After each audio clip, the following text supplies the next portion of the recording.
everyone, welcome back to my channel. I am Bhumika Sharma. Yes, finally मेरे को याद आ गया that I have a YouTube channel on which I have to post a video on regular basis. I'm so sorry, but I was having a lot of things on my plate since a few months, which is why I was unable to post any video. I was real inactive for last I think 6 to 7 months. However, it consumes a lot of time to shoot and post a video, but I have decided to stop using excuses and I reschedule my whole timetable and fit YouTube in.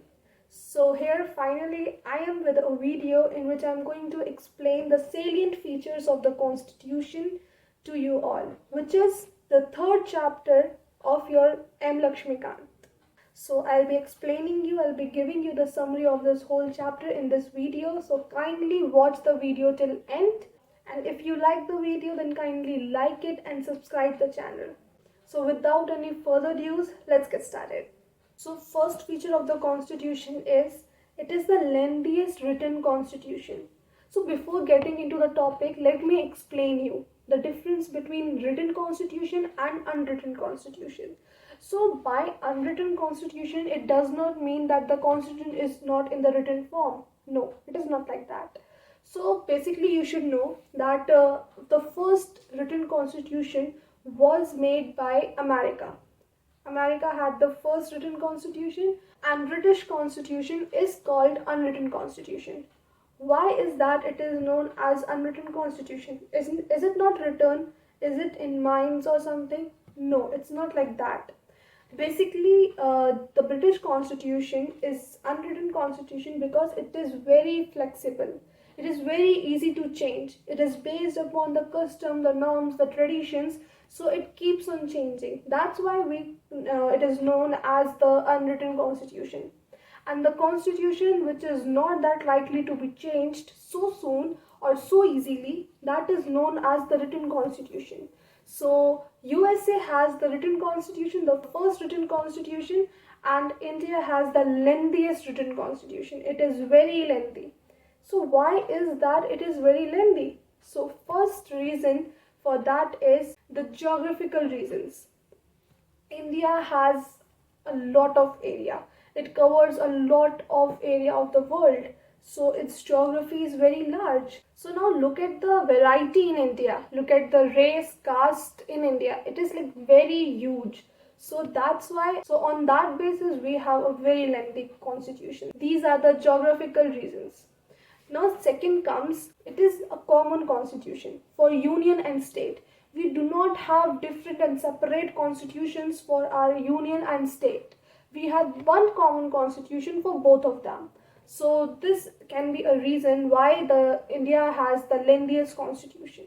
Now third reason to support that statement is GOI 1935. What is GOI? It is Government of India Act. So it was very huge. The Government of India Act was very huge. Like it was real huge. So our constitution was inspired by it like about 55%. So GOI itself was very lengthy, so its derivative, which is our constitution, will also be very lengthy. It's understood. Now the last reason to support the statement is lawyers. So basically lawyers use like different sentences, like same cheeze to support their statements. Like so that they can get more and more words to cover all the loopholes. Now you all know that our Constituent Assembly was primarily dominated by the lawyers only, most of the lawyers, B.R. Ambedkar also. So to make it easy for them, it has to be lengthy. It has to have a lot of words so that all the loopholes could get covered.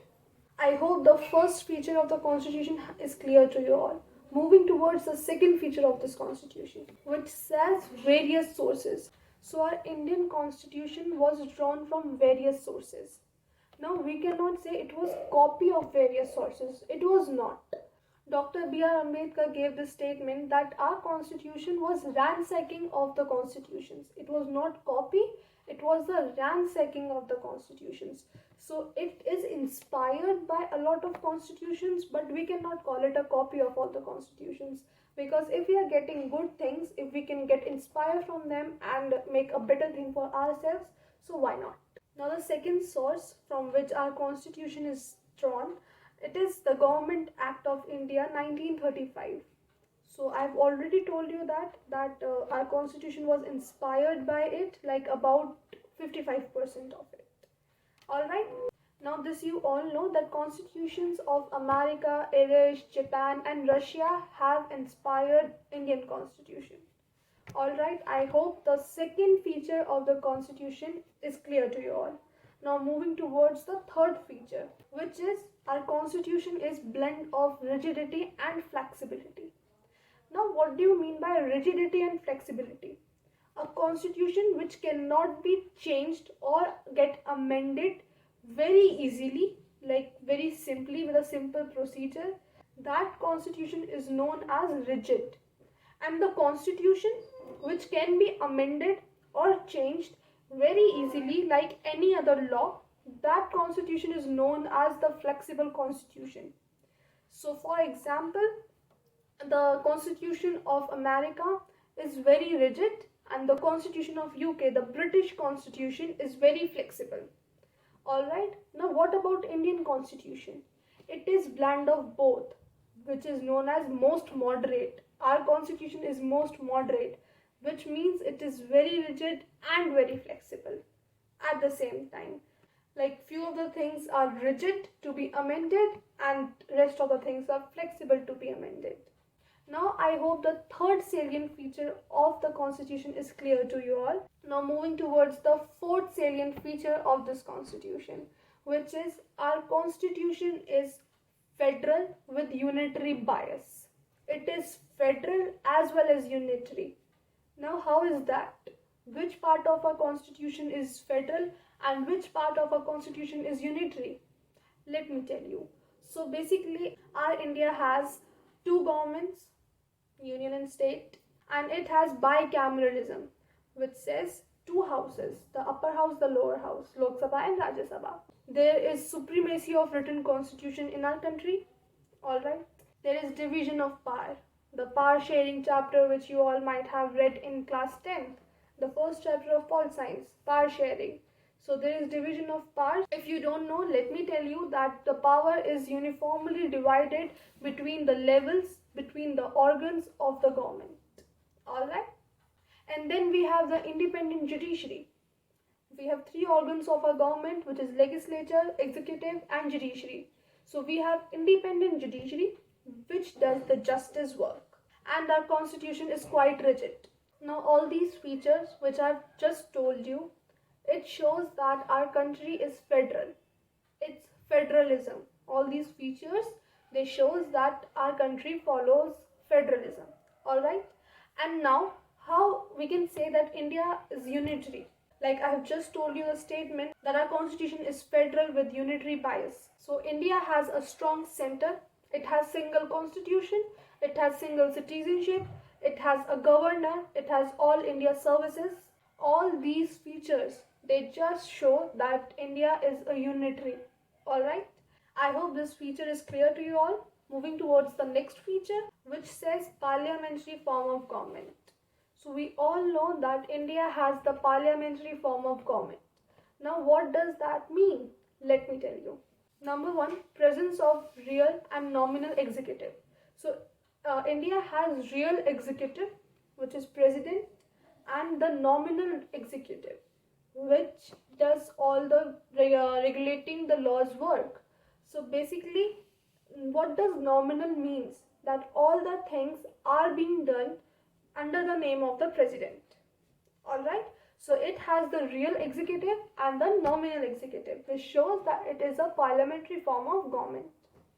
Number next, majority party rule, which is a very vital feature. Why is that? Because to form any government, it requires the majority votes. So if you get 273 plus in Lok Sabha, your party is formed as a government. Alright. So number third is collective responsibility of the executive to the legislature. So not only legislature is responsible for all the things, the executive has the equal responsibility to respond to that, to respond to legislature. It is answerable to it. Are we clear here? Next is leadership of PM and CM. So the Prime Minister rules the center and the Chief Minister rules the state. This is what happens under a parliamentary form of government. It is a feature of it. Fine. And next is dissolution of lower house. Now the Rajya Sabha can never get dissolved. Alright. But Lok Sabha does. What is the tenure of their dissolution? They remain for 5 years, and after 5 years either they dissolve or they form again. This we all know. Alright. So these are some features of parliamentary form of government. I hope they all are clear to you. Moving towards the next feature of the constitution. So the next feature is synthesis of parliamentary sovereignty and judicial supremacy. So basically in US we say due process of law, but in India we use the statement process established by law. So we are clear here that the law is correct. We are taking it into the consideration. Fine. And now next is judicial review. You all remember Article 13, so which gives the power to the judiciary, and the supremacy of judiciary comes here. Alright, and when we say that process established by the law, it gives some power to the parliament. Alright, and if we say provincial subjects transferred and reserved, so the powers of the union, powers of the state, they keeps on transferring and they keeps on getting reserved. So this is what is highlighted in this feature. So moving towards the next feature, integrated and independent judiciary. India has an integrated and independent judiciary. Alright, what does this mean? There are same laws throughout. Alright, where we have the district courts, we have the high courts, then we have the supreme courts, then we have the apex courts. The laws are same throughout. They are the same. Alright. Next is protect the judiciary. The justice is served. The judiciary is protected. Nobody goes against the judiciary. This is what the pros of being a judiciary. And we have an apex court at that, you remember that pyramid in which there comes the local courts, district courts, high court, supreme court, and at the top there is apex court. Fine. It is unlike USA. USA does not have any integrated and independent judiciary. So India has that. Now next feature is fundamental rights. Our constitution guarantees 6 fundamental rights. It has been included under the part 3rd. Those fundamental rights nobody can violate. If so happens, there is a term writs. What does writs mean? It gives an extraordinary power to the citizens to screw that person. Nobody can violate your fundamental rights. They are the guaranteed rights. Nobody can exploit them. Fine? Are we clear here? Now next comes directive principles of state policy. Now this was kind of a duty which was assigned to the future governments by whom? By B.R. Ambedkar. He showed some trust in the future governments. Now they made these DPSP, but they did not grant it to the people because he did not have those resources. But he said that in future, whenever you get these resources, give it to the people. Make a welfare state. Alright, so it was for the future consideration. Fine. Those DPSP was based on socialistic, Gandhian and liberal intellectual. They were liberal intellectual in nature. Those DPSP are non-justiciable. What do you mean by non-justiciable? The state cannot enforce them. Fine. And Dr. B.R. Ambedkar also said that balance between fundamental rights and DPSP has to be maintained, because in whatever time, if fundamental rights and DPSP clash, fundamental rights are gonna win, no matter what. Fine. Now moving towards the next salient feature of our constitution. The next feature is fundamental duties. So these duties were added in the constitution by 42nd Amendment Act in 1976 under the Part 4A. Alright, these duties are non-justiciable. They cannot be enforced by the state. These are the duties which state expect from us that we abide by them. So there were only 8 in beginning, but by the 86th Amendment Act there were 11 duties. Now we have 11 fundamental duties which we should abide by them. All right, but state cannot enforce that, and we do not get charged for not abiding by them, but we should abide by them. All right, so moving towards the next feature. Now, India is a secular state. It is mentioned in the preamble. It was added in the preamble. It was not there earlier in the preamble, but it was added after the 42nd Constitutional Amendment Act 1976. Although it was not needed, because there were some articles which displayed that India is a secular state. Now, what are those articles? Article 14, 15, 16 and Article 25 to 30. Read those articles and you'll get to know that India is a secular state. It has been displayed on those articles. Now we take this, like we take secularism not according to the Western definition. No, the Western definition says divorce between the religion and state. It is a very negative concept. It is not acceptable by Indians. Why? Because that we are getting divorce of state and religion. No, we take secularism as a very positive concept. Alright, now the next feature of the constitution is universal adult franchise. It was a very bold step. Yes, because earlier when we did not have it, the people of a country which has that low literacy rate cannot choose their representatives, cannot decide that who is going to rule them. They cannot form any government. But it was a very bold step which was taken, and earlier it was the age 21. People of 21 or more than it can vote and choose their representative. But then it was reduced to 18, and now the people who are of 18 and more than that can vote their favorable representative and choose who they want to make government. Alright, universal adult franchise ensured equality. It ensured that minority should get a face. It showed respect towards the mindset and towards the opinion of the people, and it was broad based. It was a very broad minded thing to do. Are we clear here? So moving towards the next feature, which is single citizenship. Now, USA does not give that single citizenship, but India does. It represents fraternity. It's a very small concept. Next is independent bodies. Now we have some independent bodies which acts like they do checks and balances. They ensure that every power has been divided very uniformly and everything is going right. Now, what are those independent bodies? CAG, UPSC, SPSC and ECI. So these are some independent bodies which keeps a check and do the balances. Are we clear? Now next is emergency provisions. So there are 3 emergency provisions, and I have also mentioned the article 352 which says national emergency, the article 356 which says presidential rule, and article 360 which says financial emergency. Alright, 3-tier government.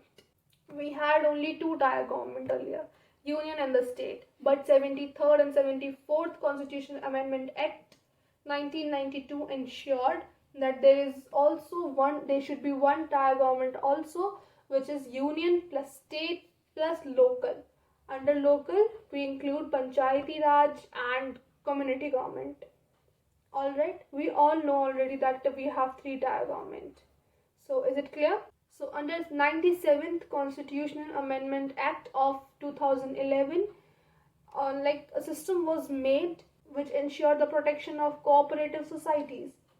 And the cooperative societies also included these articles: Article 19, Article 43B, Article 243ZH to 243ZT. You have to memorize it. Alright, you have to remember these key points for this feature. And this is included in part 9B. Fine. So this was the last but not the least salient feature of the constitution. I have just taught you the 17 features of our constitution. They are very important. Please learn them by heart and understand them very carefully. Now I have told you, I have given you an overview, I have given you a summary for all these features. Kindly read the text of Laxmikant book once. and you will get that idea and you will understand it very, very well if you do so. Fine. Now we have one more topic under this chapter, which is criticism of the constitution. Now people criticize it, although we have a very beautiful constitution. India has a very good constitution, but people do criticize it. In what ways? Let me tell you. They say that our constitution is borrowed. No, I have just told you that B.R. Ambedkar himself said that our constitution was ransacking of the constitutions. It was not borrowed, it was not copied, it was just inspired, it was just drawn from some sources. And if like we are getting something, we are seeing something which is very good by nature, which is brilliant, so we can take some inspiration. There is nothing wrong in that, and it is not borrowed, it is not copied, it is just the ransacking of the constitutions. Fine. Next criticism is it is a copy of Government of India Act 1935. Again, it's not. Firstly, we found a lot good things in that act. It was very good, and we only we only took inspiration for about 55%, and that is justified. There is nothing wrong in that. I don't know why people criticize in that way. Anyways, so next is people says that it is un-Indian. Of course not. Next is it is elephantine size. Yes, it is very lengthy. It is the lengthiest constitution. But why does it matter? If something is very good and beautiful, so I don't find any problem of it being an elephantine size or very lengthy. I think it's fine. Next is lawyer's paradise. It is believed that it encourages litigations. I don't think there is any constitution in the world on which any lawyer cannot argue. So I don't think that it is lawyer's paradise or something. And it is believed that our constitution is un-Gandhian or un-Indian, as I just said, because it was like many people from the Constituent Assembly, they received their education in foreign, and then they made our constitution. So that I don't think that it means that they are making an un-Indian constitution. It's not like that. So with this, we end our chapter 3rd of M. Laxmikant, which is the salient features of constitution. I hope you liked the summary explanation of this chapter, and if you did, then please hit the like button and subscribe to my channel. Share it with your friends. So I'll see you in the next one. Till then, goodbye.